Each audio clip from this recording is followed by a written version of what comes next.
De retour dans Success Stories, le magazine de l'N24, où les entrepreneuses et entrepreneurs vous racontent leur histoire, leurs défis, ainsi que les clés du succès de leur entreprise. Alors avec moi sur le plateau, Samy Bouzid, bonjour. Et Maxime Louis, bonjour. Alors on va parler avec vous de la MedCup, on va peut-être un peu parler de vous d'abord. Samy, alors vous avez fait les écoles de commerce, en ingénieur de gestion. Pendant vos études, déjà, vous avez lancé plusieurs projets, dont la MedCup. Aujourd'hui, vous êtes consultant pour une société médicale et vous développez le projet MedCup à, on va dire, une grande partie de votre temps. Maxime Louis, vous avez un master en kinésithérapie et en réadaptation de l'ULB. Vous terminez notamment un master en santé publique à l'UCL, une belle complémentarité à ce sujet-là. Vous êtes aussi consultant dans le domaine médical et vous avez lancé ce projet MedCup. Avec Samy. Donc on voit qu'effectivement c'est le projet qui vous occupe une bonne partie. Alors on parle d'un événement, on parle d'une formation, puisque c'est un peu l'objectif chaque fois ici de mettre en avant une formation qui peut avoir un impact sur la vie des gens dans leur carrière. Alors c'est quoi la problématique que vous avez voulu résoudre, Samy, en lançant justement MedCup ?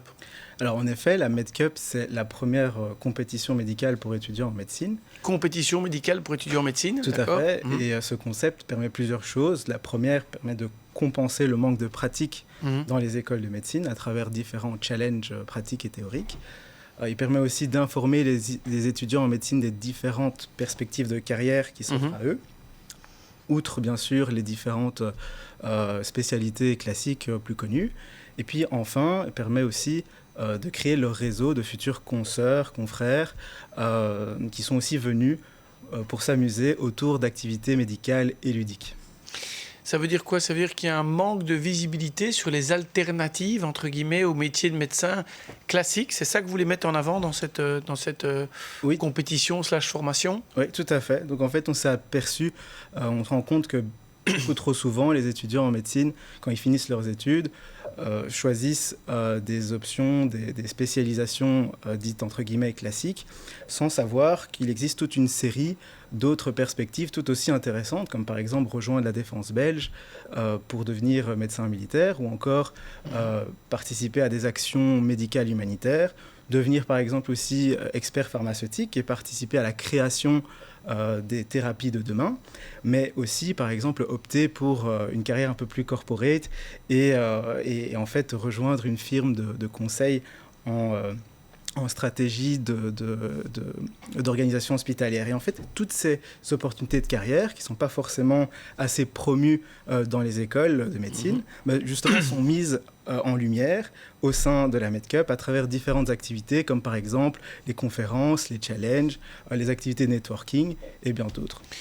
Quels sont les avantages de la MedCup pour mettre ça en avant, comparé à, je ne sais pas moi, aller simplement sur un site internet et rechercher les alternatives ou trouver les brochures ? Parce que c'est vrai que dans les unifs, on a parfois ce challenge, mais qui s'adapterait aussi un peu aux gens qui sortent en sciences éco. Je veux dire, qui vont dire, je dois bosser pour une banque ou un consultant, ne connaissent pas assez les alternatives.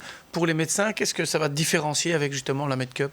Alors en fait, justement, la MedCup intervient à un moment clé de la vie de l'étudiant en médecine. C'est à ce moment-là qu'il va faire son choix sur quel type de médecin il deviendra plus tard. Et en fait, c'est justement en participant à cet événement qu'ils vont pouvoir bénéficier de plein de choses, comme par exemple déjà participer à la première Coupe du Monde médicale jamais organisée dans le monde. Ensuite, tester leurs limites en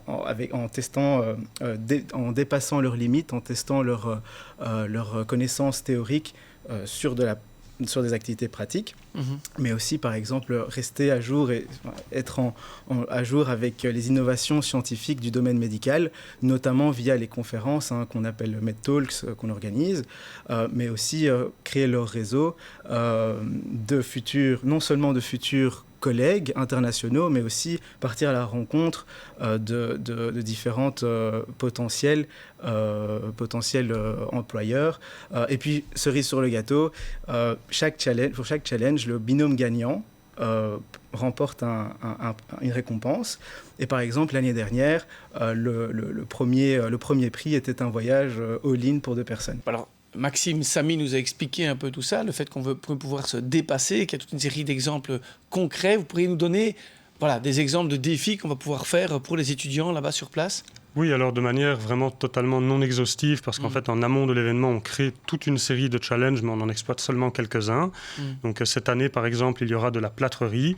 Donc chaque groupe devra être capable de pouvoir diagnostiquer un certain type de fracture en fonction d'une vignette clinique qu'ils auront reçue préalablement. Et ensuite, ils pourront se plâtrer les uns les autres et se mettre vraiment l'espace d'un instant dans la peau d'un patient. Mais il y aura aussi, par exemple, de la suture. Donc chaque binôme devra suturer sur de vrais organes. Donc cette année, un cœur et un rein, tout en étant accompagnés par des médecins seniors et des chirurgiens.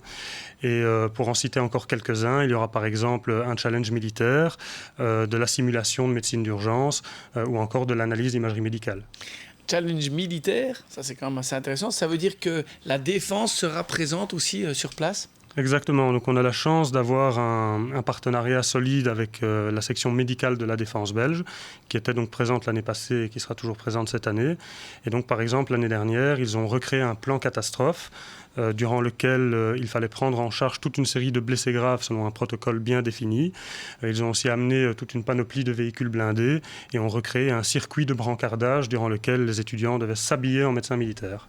Le circuit de brancardage, ça donne quand même un élément assez intéressant. J'aime bien aussi l'idée, comme vous l'avez expliqué, plâtrerie, le fait de dire qu'on doit plâtrer dans un contexte de, entre guillemets, de compétition, donc il y a une pression assez forte, et en même temps, de dire, je me rends compte que voilà, sous la pression, peut-être qu'on va mal le faire, on va me faire mal quand on le fait, alors que ces gens ne sont pas, on ne va pas leur casser le bras à ce moment-là. C'est vrai que tout à fait, je veux dire, un médecin doit être capable d'avoir de la pression, donc c'est aussi l'aspect compétitif. Circuit de brancardage, ça par contre, ça peut être intéressant avec la défense, effectivement, de se rendre compte comment on peut prendre en charge un blessé de guerre. Alors, Samy, est-ce que vous avez des anecdotes par rapport, bon, c'est pas la première édition, c'est la deuxième édition. Est-ce que vous avez des étudiants qui, suite effectivement à cette formation / événement, première édition, est-ce qu'il y en a qui ont dit, tiens, voilà, ça m'a vraiment permis de changer finalement mon orientation. Ils sont dans un moment clé, hein, ils prennent une décision à ce moment-là, en fait, c'est juste ? Tout à fait. Justement, vu qu'on parle de la défense belge, il y a justement cet étudiant qui a toujours été intéressé par la défense belge et ses carrières qu'elle propose. Et en fait, il a toujours pensé que l'accès à cette carrière-là était compliqué, plus fastidieuse.